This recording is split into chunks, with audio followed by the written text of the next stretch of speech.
Howdy, folks, it is Diecastbuffet here again. Welcome back to another NASCAR Diecast review. Today we have Michael Mcdowell, Mr. Indy 2023 winner for the NASCAR Cup Series. It is the FR8 car. This one did not get made in 2022. It did get made in 2021, and it returns this season, or technically last year, but you get what I'm trying to say. Anyways, let's go ahead and open it up. Alrighty, folks, we're out the good old box, and let's dive into this Diecast review. Of course, this Diecast review is brought to you by our friends over there at Circle Diecast for all your Diecast shopping needs, whether it's in the middle of the year, holiday time, 124s, apparel, 164s, you freaking name it, guys. They're the home of the best Black Friday sale on the Diecast market. Make sure you use that promo code, guys, Diecastbuffet. Help you save on shipping, guys. And to all the cats who do use that, like, you're freaking amazing. You are the reason why this channel keeps going. You're supporting the channel, and I could not be more grateful for that. Know that I truly do appreciate it, and I love y'all for that. And for those who don't use it, much love. Still love y'all, man. Anyone who watches these videos, man, it really does mean the world to me. Started this channel in 2018. It's crazy to think 5,000 subscribers later, man. I take no credit for it. Give it all to God. And let's roll on with this Diecast review. So we got Freight Auctions right there on the hood. FR8 looks pretty cool. I think David Reagan was sponsored by them a couple times. Could be mistaken. Got Mcdowell right there on the front windscreen.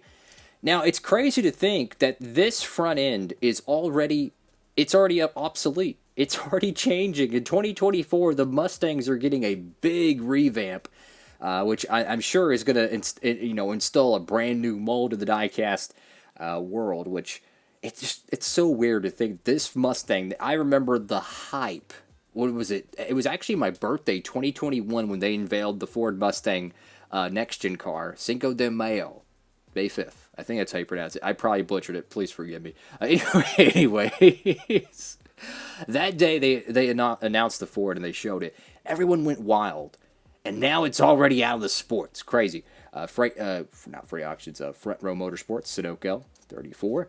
Got on the left side of the diecast here. And fun fact, I've actually bought for Horizon Hobby there. I've actually bought some paints from them, so that's pretty cool. I've supported them, and obviously you got the cats at Circle B, man. That's all these cars come from over there. So that's pretty cool. You know, you see sponsors that you buy stuff from, and they actually on race cars. It's cool to support them. Love to see that. Got the number 34. It does have a very, very faint, edge, or I say edge, but it's tilted. You know, it's not flat like this. It's a little bit like that, and it flows with the paint scheme. I cannot stress this enough. I love when the side logos are kind of at an angle. It fits the body lines of the car. It looks really freaking good. And then this kind of gives me a little bit of JTG Doherty Racing vibes. All these small decals just kind of sticker bombed on the side. Looks really, really nice. Got Cup Series, good year, 75th anniversary, Michael McDowell, Brave Like Wyatt, Ford, something, Circle B, SEM, FreightAuctions.com, Mobile One, K&N, Mobile One on a Mikey McDowell diecast, that's interesting. Racing Electronics, Lincoln Welders, I got Chicago, I'm probably going to butcher this, is it pre-pneumatic? Oh, I have no idea. Probably botched that one. Forgive me. Loves and Safety Clean. Go to the back end of the diecast here. Got FreightAuctions.com once again. 34. Front Row Motorsports. Go to the right side of this diecast. The 34 looks a little bit stretched. I don't know why, but it looks like it was kind of like stretched like that, which kind of throws off the skew just a fraction. Maybe I'm tripping. Maybe I need to lay off the coffee. Got the top of the diecast, got the 34. So the door color is different than the roof. And believe it or not, a lot of people don't know this, guys. But Front Row Motorsports has been around a long freaking time. You want to know how long this team's been around? I believe they've been around since the Nextel Cup days. It's a long time, guys, in racing to still be around as a small team. Because they had cars with that font out there in the mid-2000s. I don't know if it was Front Row Motorsports at the time, but I know they had that font and the same sponsors, you know, the Taco Bell, the Long John Silver's, X, Y, and Z. They had a lot of those cars in the mid to late 2000s. Crazy how long they've came, and they're one of the top teams nowadays. I mean, you win at the Indy Road Course, you win the 21-500. I mean, you're winning races, you know? That's pretty darn good. FreeAuctions.com, McDowell, and Brave Like Wyatt once again.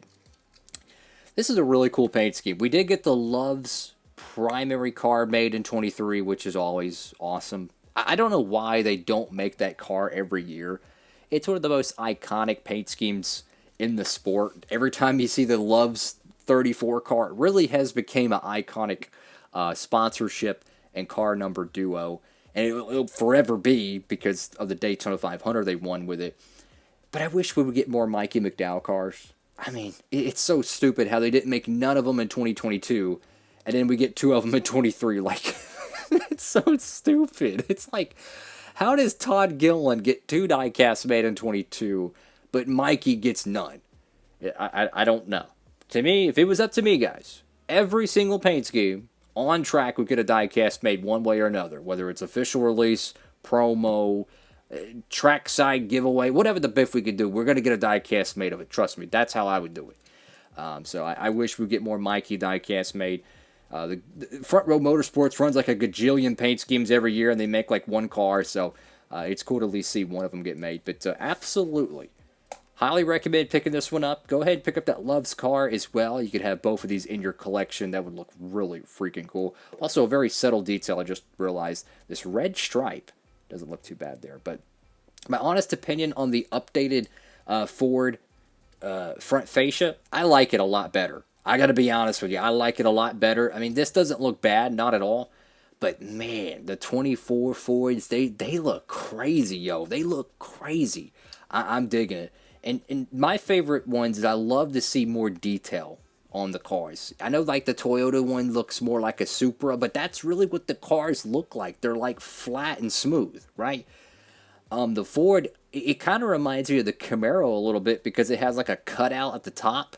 I don't know how that they're going to work that on the 164s, but I like it. I think the new Toyota Camry and the new Ford Mustang Cup cars actually look really, really good.